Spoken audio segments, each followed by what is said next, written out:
เป็นบุญฉะนั้นก็เปิดโอกาสให้ตอนนี้นั่งเนาะพักผ่อนหย่อนใจดื่มน้ำมันใจเย็นๆแห่มาไก่ได้เนี่ยไก่พุ่นเอาพระใหญ่พุ่นน่ะมาไกลๆ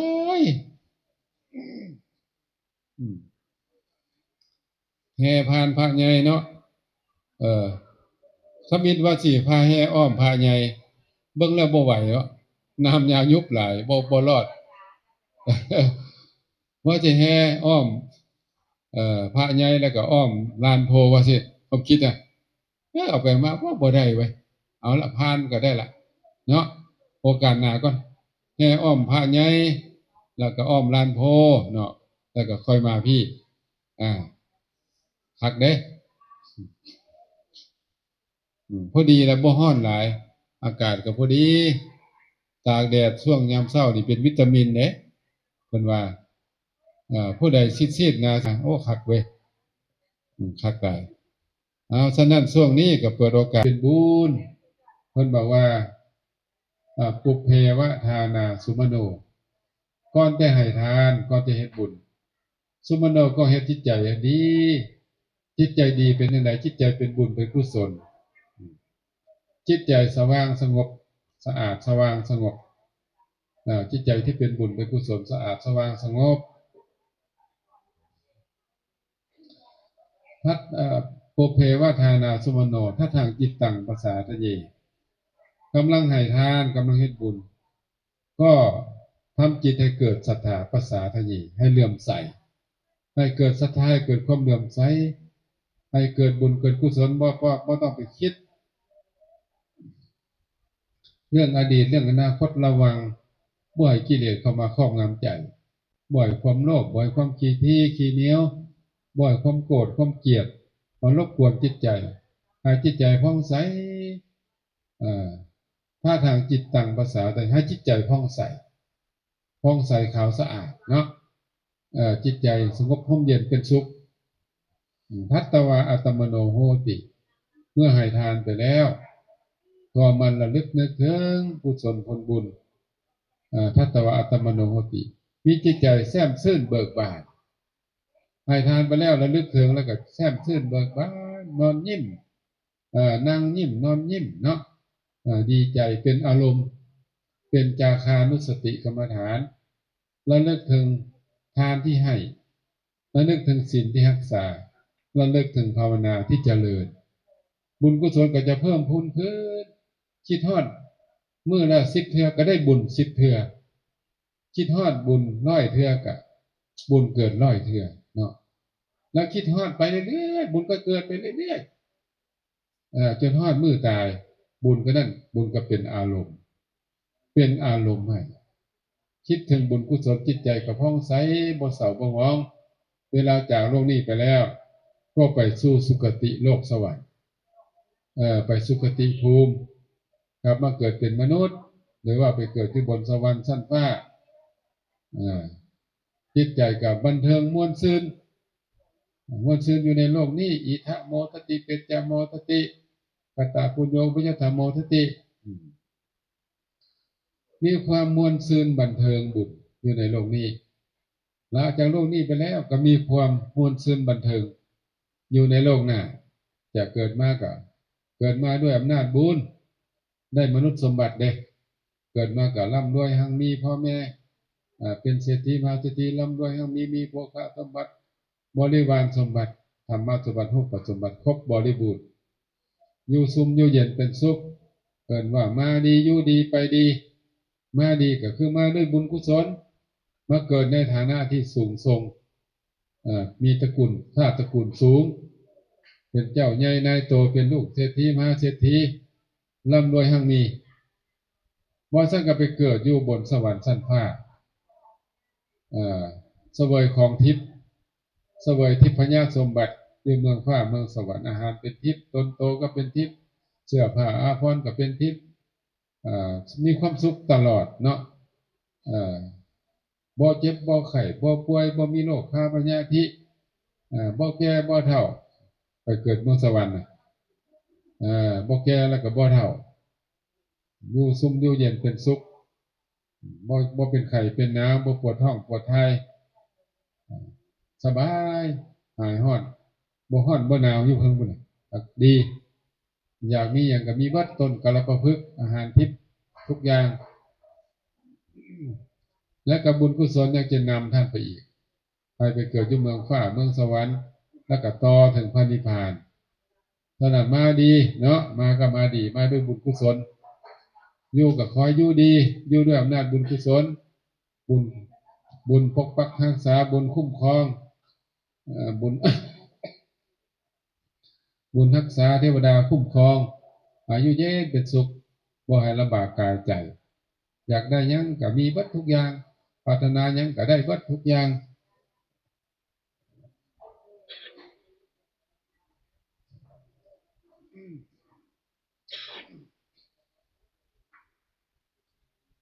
มาก็เฮ็ดบุญเฮ็ดกุศลต่ออยู่ก็อยู่ดีอยู่ด้วยบุญกุศลเฮ็ดบุญต่อบ่ประมาทบุญกุศลก็ที่บุคคลเลือกให้แล้วพระพุทธเจ้าทรงสรรเสริญแล้วทานที่บุคคลเลือกให้พระพุทธเจ้าทรงสรรเสริญว่าเป็นยอดเลือกอย่างใดเลือกวัตถุทานนี่ต้องได้มาบริสุทธิ์บ่ได้ขาเจ้าเอาของบ่ได้รักบ่ได้ปุ้นบ่ได้คดโกงอีหยังมาได้มาชอบธรรมด้วยเหือด้วยแหงแล้วก็เลือกผู้รับทานก็ต้องเป็นผู้มีศีลประพฤติศีลประพฤติธรรมดีก็ต้องเลือกคือกันเนื้อนาเนาะต้องนาดี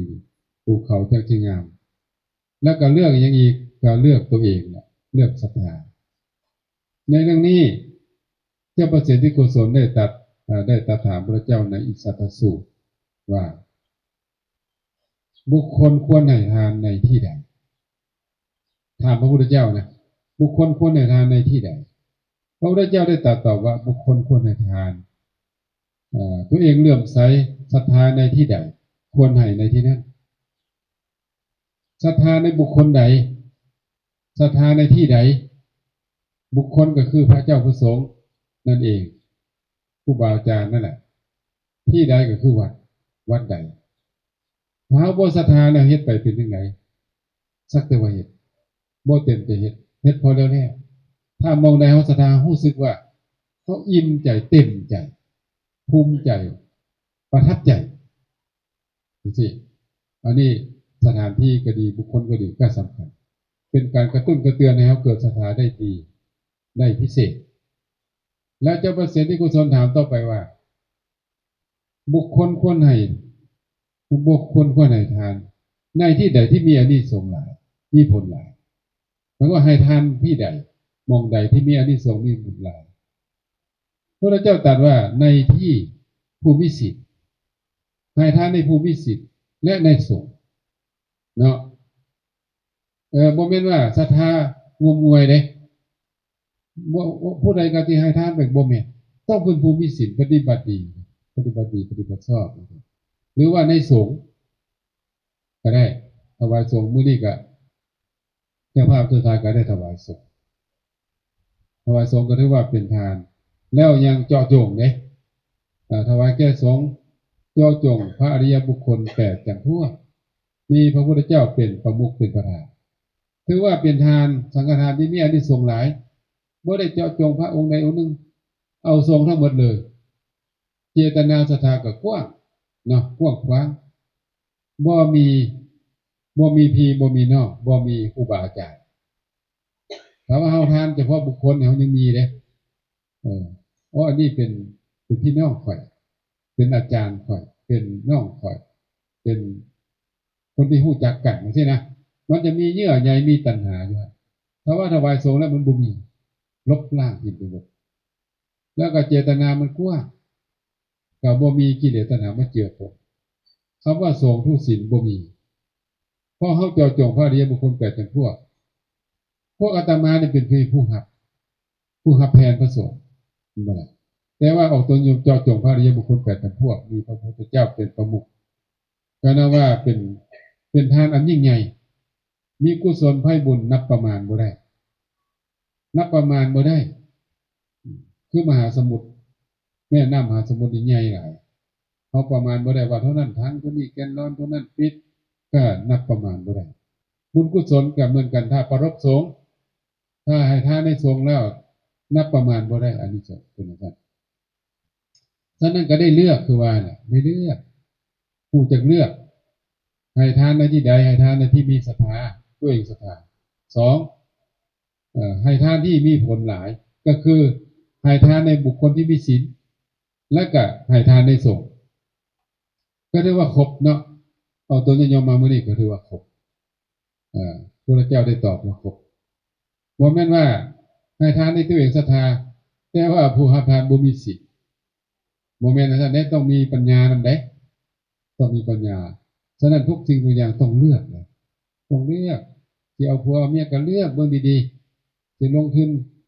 ทำมาค้าขายก็ต้องเลือกสถานที่ที่เฮ็ดให้เฮ็ดนาก็เลือกดินทุกอย่างล่ะที่เรียนหนังสือก็เลือกโรงเรียนทุกอย่างต้องเลือกบ่เลือกบ่ได้เฮาซื้อเครื่องซื้อของเฮาก็เลือกเป็นหยังค่อยเลือกล่ะอย่าได้ของดีอย่าได้ของดีจังเลือกถ้าว่าเฮาบ่เลือกนำก็ได้ของเน่าของเสียของปลอมนั่นแหละที่เอามาหยังจังซี่เด้เพราะว่าคนเฮ็ดนาก็จะหวังเข้าค้าขายก็หวังกำไรเฮ็ดบุญก็หวังได้บุญนั่นเองการเลือกนี่นะเฮ็ดให้การองค์ของการให้ทาน3ประการ1วัตถุทาน2ผู้รับทาน3ศรัทธาเจตนาศรัทธาที่ผู้ถวาย3อย่างนี้ครบและใน3อย่างนี้อันใดสำคัญที่สุดเพิ่นสำคัญให้ความเป็นคนศรัทธาด้วยเพิ่นบอกว่าวัตถุทานก็ดีผู้รับทานก็ดีพอหาได้บ่ยากแต่ว่าศรัทธาของเฮานี่โตอยู่ในตัวเฮานี่ยากกว่าเป็นหยังก็ว่าซั่นมันขึ้นลงศรัทธาของปุถุชนมันเป็นศรัทธาบ่มั่นคงเป็นจรศรัทธามันไหวขึ้นลงเพิ่นจะว่าศรัทธาหัวเตาฮุบเข้าฮุบออกขึ้นลงบางเทื่อก็ศรัทธาตกบางเทื่อก็ศรัทธาขึ้นบางเทื่อก็ศรัทธาน้อยศรัทธาหลายมันก็ว่าการเฮ็ดบุญอยู่ที่ศรัทธาหลายก็ได้บุญหลายศรัทธาน้อยก็ได้บุญน้อยลงเป็นจังซี่ฉะนั้นศรัทธาจึงว่าสำคัญปรุงแต่งเฮ็ดจังได๋สิเกิดศรัทธาเฮ็ดจังได๋สิเกิดศรัทธาต้องฟังเทศน์ต้องรู้จักฟังเทศน์รู้จักฟังอานิสงส์ของการเช่นว่ากฐินนี่นะเราต้องฟังอานิสงส์กฐินซะก่อนเป็นประเพณีนิยมก่อนจะถวายกฐินนะยามมื้อแลงต้องเทศน์ฉลองกฐินซะก่อนเทศน์ฉลองกฐินให้เจ้าภาพได้เข้าใจอานิสงส์เมื่อเวลาเราถวายเราต้องอิ่มใจปลื้มใจภูมิใจถ้าเฮาบ่ฮู้หยังเลยเฮ็ดไปนั่นก็แบบโมหะเฮ็ดแบบบ่ฮู้อานิสงส์ก็จะน้อยลงเป็นจังซี่ฉะนั้นการฟังอานิสงส์คือการเรียนรู้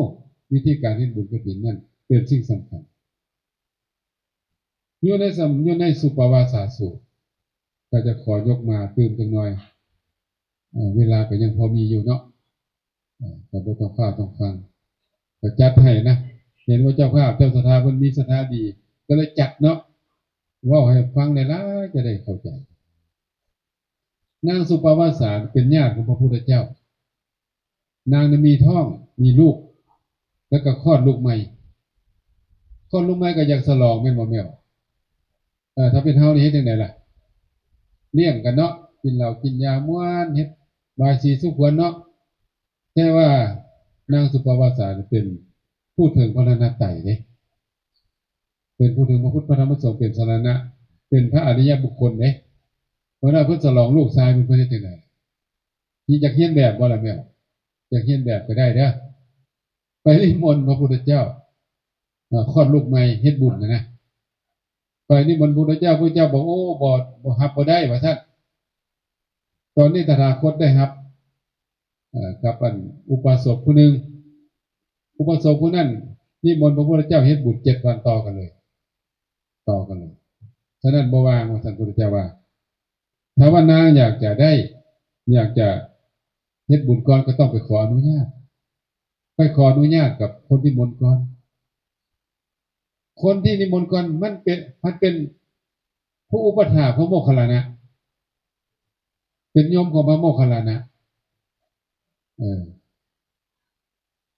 ก็เลยไปขอเพิ่นเนาะว่าค่อยขอเฮ็ดบุญก่อน7วันได้บ่ โอ้ว่าสันคอยนี่นะตั้งใจเอาแท้ว่าเลยอืมถ้าเจ้าอยากได้นะอยากเฮ็ดก้อนข่อยนี่ก็ได้อยู่หาคนค้ำประกันให้ข่อยค้ำประกัน3 อย่าง1โภคาสมบัติข่อยภายใน7 วันนี่ยังจะอยู่บ่ยังอยู่บ่2อายุข่อยอ่ะภายใน7 วันนี่ข่อยยังบ่ตายบ่3ประกันศรัทธาข่อยในภายใน7 วันศรัทธาข่อยยังจะมีอยู่บ่วันนี้นางเนาะนางสุปาวาสาเนี่ยก็ให้พระโมคคัลลานะเป็นตัวประกันขอให้พระผู้เป็นเจ้าประกันให้เขาหน่อยเด้พระโมคคัลลานะมีอิทธิฤทธิ์เด้ซองยานเบิ่งซองยานมันก็เห็นว่าโภคะสมบัติของอุบาสกนี่ยังบ่เบิดยังมีอยู่นะยังบ่สูญหายและอายุของอุบาสกนี่ก็ยังยืนยาวอยู่ก็เลยบอกว่าอาตมาภาพขอประกัน2 อย่าง1โภคะสมบัติ2ชีวิตรับประกันว่า7 วันนี้ยังอยู่ได้แต่ว่าศรัทธาของพระออกอาตมาบ่ประกันขนาดพระโมคคัลลานะผู้มีฤทธิ์เดชนะก็บ่ประกันในศรัทธาเลยแสดงว่าบ่เป็นง่ายเด้เนาะประกันศรัทธาคนอื่นเนี่ยประกันยากเด้ฉะนั้นนี่ให้เจ้าภาพนะให้เจ้าภาพเพิ่นประกันเองให้อุปาสกนั้นประกันตัวเองเราก็มาเบิ่งพิจารณาเบิ่งเนาะภายใน7 วันข้างหน้านี่มันก็น่าจะบ่ทันเสื่อมนะศรัทธาเรานี่นะก็มั่นอกมั่นใจก็เลยประกาศออกมาว่าเอาละข้าพเจ้าสิประกันข้อนี้เองข้าพเจ้าประกันเองภายใน7 วันข้าพเจ้าคิดว่าศรัทธาข้าพเจ้าบ่ตกดอกเป็นอันว่ามีคนค้ำประกันให้3 อย่างนางสุปาวาสาก็เลยได้เฮ็ดบุญตลอด7 วันหลังจากเฮ็ดบุญแล้วพระพุทธเจ้าก็ได้อนุโมทนาเนาะพระเจ้าโนทนาวางสิบุคคลผู้ให้อายุผู้ให้อายุให้วันนะให้ความสุขให้กำลังให้ปัญญาแก่บุคคลอื่นหรือแก่พระเจ้าประสงค์บุคคลนั่นจะได้อายุได้วันนะเกิดมามีอายุยืนวันนะมีผิวพรรณงดงามมีรูปงามสุขะมีความสุขกายสุขใจพละมีกำลังกายกำลังใจดีปัญญาก็เป็นภูมิสติปัญญาดีแล้วก็จะได้บุคคลนั้นจะได้อายุวันนะทุกขะพละปัญญาอันเป็นของมนุษย์ตอบแทนหมายว่าจะได้เกิดมาเป็นมนุษย์จะมีอายุยืนขึ้นยืนมีผิวพรรณงามจะมีเอ่อกำลังกายกำลังใจดีมีปฏิภาณมีปัญญาดีหมายความว่าครบเลยนะผู้พางก็งามโภคทรัพย์สมบัติก็ดีบริวารก็ดีและก็มีสติปัญญาพอแล้วยังบ่พอเพิ่นว่ายังจะได้ยังได้ยังอีกยังได้อายุวันนะสุขะพละปัญญาอันเป็นทิพย์อีกหมายก็ได้มนุษย์แล้วยังบ่พอยังได้อยู่ในเมืองสวรรค์อีกมนุษย์สมบัติก็ได้ว่าใช่นะสวรรค์สมบัติก็ได้จังซี่อันเป็นทิพย์อีกได้อันเป็นของมนุษย์อันเป็นทิพย์ได้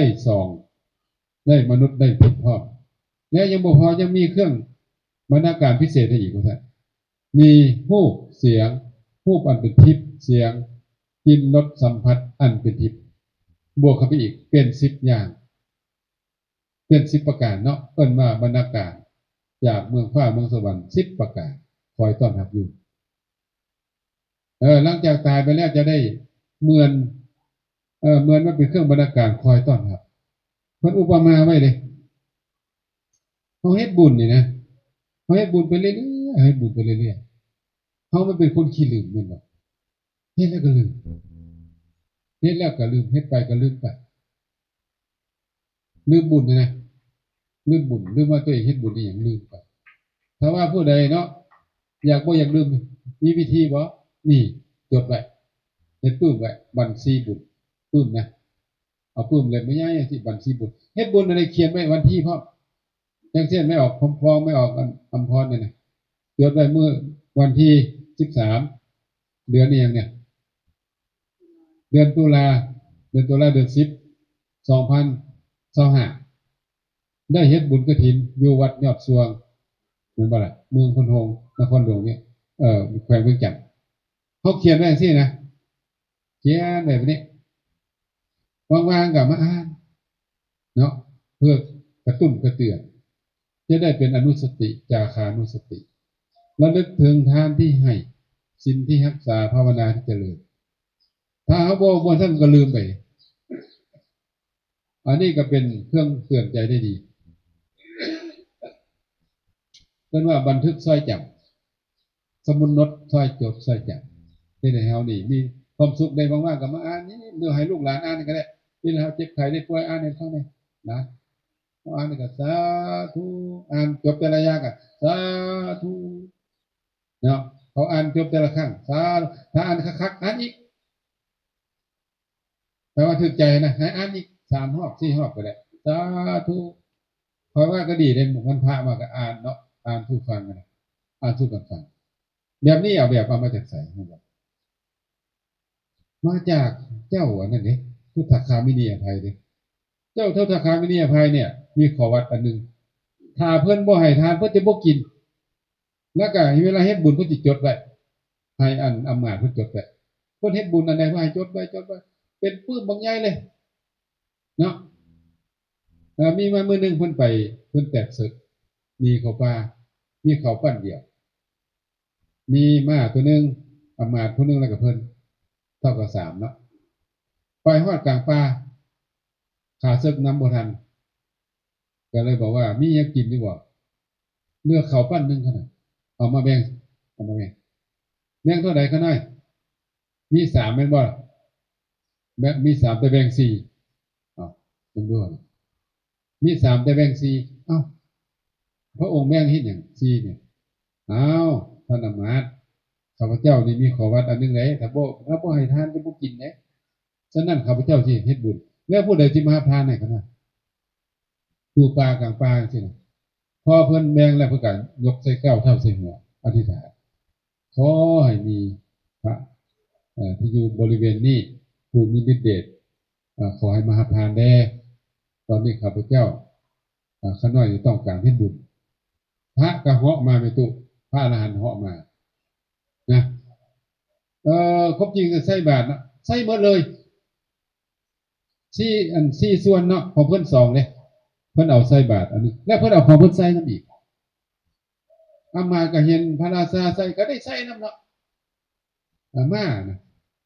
แบ่งให้มาส่วนหนึ่งมาก็บ่กินตัวแกล้งหัววุ่นๆเลยใส่บาตร4ส่วนใส่บาตรเบิดเลยแล้วบ่ได้กินหยังละหิวเอาน้ำมากินแล้วห้องๆไว้แล้วก็นั่งสมาธิอยู่ก็ฮอดเวลาอันสมควรก็บอกว่าโอ้ถ้าผู้เป็นเจ้าเนาะแต่ว่าสารอาหารแล้วยังเศษยังเหลือก็ขอส่งมาให้แด่มาห้องท้องแด่พระเพิ่นก็เอาเข้าใส่บาตรในตู้ที่เหลืออาหารเหลือนะอธิษฐานลอยมาในตู้เพิ่นบ่มามีแต่บาตรลอยมาตั้งอยู่ต่อหน้าเปิดเบิ่งเต็มบาตรแบ่ง3ส่วนกินอิ่มเลยกันกินอิ่มแล้วก็ล้างเนาะพระราชาเอาบาตรมาล้างสะอาดแล้วก็เสร็จแล้วก็เอาผ้าเพิ่นห่มมันนี่ราคา100,000 เหรียญเนี่ยมีพื้นเดียวผ้าเพิ่นนั่นน่ะมีพื้นเดียวห่มไว้น่ะแล้วก็เอาไปซักตากแดดแล้วก็เอามาพับเอายองไว้ในบาตรพอเท่าบ่ายคืนบาตรนั้นก็ลอยไปทั้งผ้าน่ะหายวับไปลงพุ่นล่ะวันพระเถระเพิ่นอยู่พุ่นล่ะเห็นบ่แม่ตู้นี่นะอันนี้เพิ่นก็จดไว้ในปึ้ง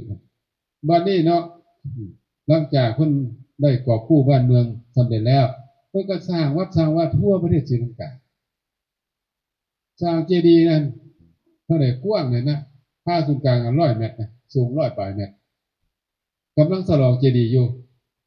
ผู้ดีเนาะอายุเพิ่นก็หลายผู้เขาก็หามเอาเตียงมานอนเพิ่นเพิ่นก็บอกว่าเอาบัญชีบุญมาอ่านเอามาก็มาอ่านเนาะอ่านไปอ่านมาอ่านเรื่องนี้นะมาฮอดบ่อนนี่แหละฮอดบ่อนเพิ่นใส่บาตรตัวนี้แหละอ่านอีกเอ้อประทับใจไหมตู้ประทับใจแฮงหลายเฮ็ดบุญบักใหญ่ๆโตๆสร้างวัดบ่ประทับใจเข้าก้อนเดียวใส่บาตรนี่นะอ่านแล้วอ่านอีกอ่านไปอ่านมาบัดนี้นะเห็นภาพนิมิตขึ้นมาตู้เทวดา6 ชั้น ขีราชสลดลงมาเทวดาสั้นจาตุมก็เสิญพระองค์เสด็จเมื่ออยู่สั้นจาตุมน้ำพกน้อยสั้นตาวดิงสาก็ขอเสิญสั้นยามาก็เสิญตุสิตานิมมาปรนิมสวรรค์สั้นขอเสิญขอเสิญเพิ่นเทวดามาต้อนเอาไม่ถูกบุญเพิ่นหลายต้อนเพิ่นก็เลยบอกว่าโอ้ยเดี๋ยวก่อนเด้อเดี๋ยวก่อนพ่อก่อนให้ข้าพเจ้าได้สลองเจดีย์ก่อนพอสลองเจดีย์แล้วก็ขาดใจเนาะไปเปิดอยู่เพิ่นเลือกเอาสั้นดุสิตไม่ถูกสั้นดุสิตาอันนี้ก็ว่าให้ฟังเนาะว่าให้ฟังว่าเลือกใครให้บุญมันได้บุญหลายต้องเลือกเด้บ่เลือกบ่ได้เด้บ่แม่นเฮ็ดบุญเพื่อที่เพื่อแดนเนี่ยบ่แม่นต้องมีเป้าหมายจะแจ้งนะคือค่อยว่าให้ฟังนั่นแหละบุคคลควรให้ทานในที่ใดควรให้ทานที่ตัวเองมีศรัทธาในที่ใดให้ทานในที่นั้นในบุคคลก็ดีในสถานที่ก็ดีแล้วก็ให้ทานที่ใดมีผลหลายมีอานิสงส์หลายก็ควรให้ทานในที่นั้นที่ใดมีอานิสงส์หลายก็คือให้ทานในภูมิศีลและในศพเนาะถ้าว่าบ่ได้พระที่ดีก็เอาพระที่เอาสงฆ์ก็แล้วกันเนาะถวายขนาดขอถวายแก่สงฆ์ผ้ากฐินนี่แก่สงฆ์จอจงพระอริยบุคคล8จำพวกมีพระพุทธเจ้าเป็นประธานถือว่าส้มบุญเลยเกิดตัวนี้เนี่ยส้มบุญหลายเนาะฉะนั้นอาตมากับเบิ่งมุมกันเด้อโอ้เบิ่งมุมอย่างพอดีนะก็ขอโมทนาสาธุต่อเจ้าภาพตัวศรัทธาถือว่าท่านเลือกดีแล้วตั้งใจดีแล้วเลือกดีแล้วไปเฮ็ดบ่อนที่บ่มีคนเฮ็ดนั่นแหละเห็นบ่ล่ะบางบ่อนเนี่ยโอ้ยอาตมาเห็นก็อุกใจนะมันญาติกันเด้ผู้ใดก็อยากเนี่ยถ้าวัดนี้ผู้ใดก็อยากเอาวัดนี้ญาติกันว่าซั่นทิศเทียงกันเนาะบางวัดอยู่ไกลบ่มีคนเฮ็ดให้ใหญ่ล้นให้น้อยบ่ติดถูกมึงดูไปเฮ็ดบ่อนที่บ่มีนะเนาะไปเฮ็ดบ่อนบ่มีคนบ่มีคนเฮ็ดกันได้บุญหลายเพื่อจะได้เอาไปสร้างเอาไปสาอาตมาไปอยู่บ้านนอกวัดนึงนะหัวก็บ่มีอารามหลังนึงเอาเจาะกุฏิห่างๆหลังนึงห้องน้ำเทอีกหลังนึงเนี่ยพ่อเฒ่าเข้าวัดโอ้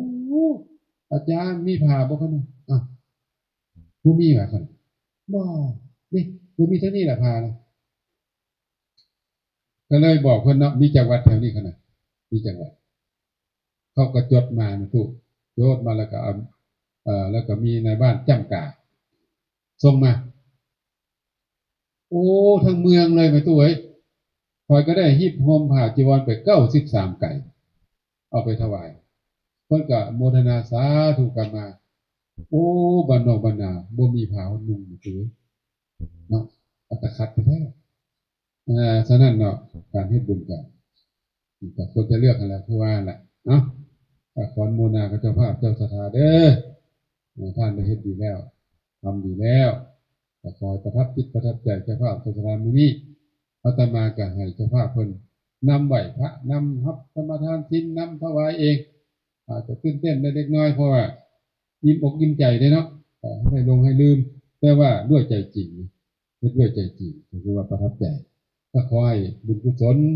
จงประทับจิตประทับใจเจ้าภาพเจ้าศรัทธาที่เป็นหลักแล้วก็เจ้าภาพที่มาห่วงก็คอยประทับจิตประทับใจเบื้องตัวอย่างการเฮ็ดบุญแบบนี้เฮ็ดง่ายๆแต่ว่าได้บุญหลายบ่ยุ่งบ่ยากบ่ซับซ้อนนะเฮ็ดง่ายๆได้บุญหลายบุญนักสักใหญ่ไปทีเดียวเฮ็ดน้อยได้หลายเฮ็ดฝ่ายได้กอบแล้วก็คอยบุญกุศลนี้จงค้ำสู่เจ้าภาพศรัทธาและก็เอาผลประโยชน์ที่มาห่วงให้อยู่ดีมีสุขมีความสุขทั้งกายมีความสบายทั้งใจหายจากความทุกข์หายจากความโศกหายจากโรคหายจากภัยหายจากเคราะห์เสนียดจังไงทุกสิ่งทุกอย่างบ่ให้มาเพี้ยบ่มาพานบ่มาเบียดอยู่สงบร่มเย็นเป็นสุขอยู่ใต้ร่มเงาพุทธศาสนาอยู่ใต้ร่มเงาศีลใต้ร่มเงาธรรมให้ทั้งหลายเป็นผู้เจริญด้วยอายุวรรณะสุขภละเจริญด้วยลาภยศสรรเสริญสุขเจริญด้วยมนุษย์สมบัติสวรรค์สมบัตินิพพานสมบัติให้เป็นผู้มีสติมีสมาธิมีปัญญาสามารถรู้แจ้งแทงตลอดพระธรรมคำสอนของพระสัมมาสัมพุทธเจ้าและก็นำตนให้พ้นทุกข์ ถึงสุขอันไพบูลย์คือมรรคผลนิพพานเมื่อสู่ทางสุขผลเทิน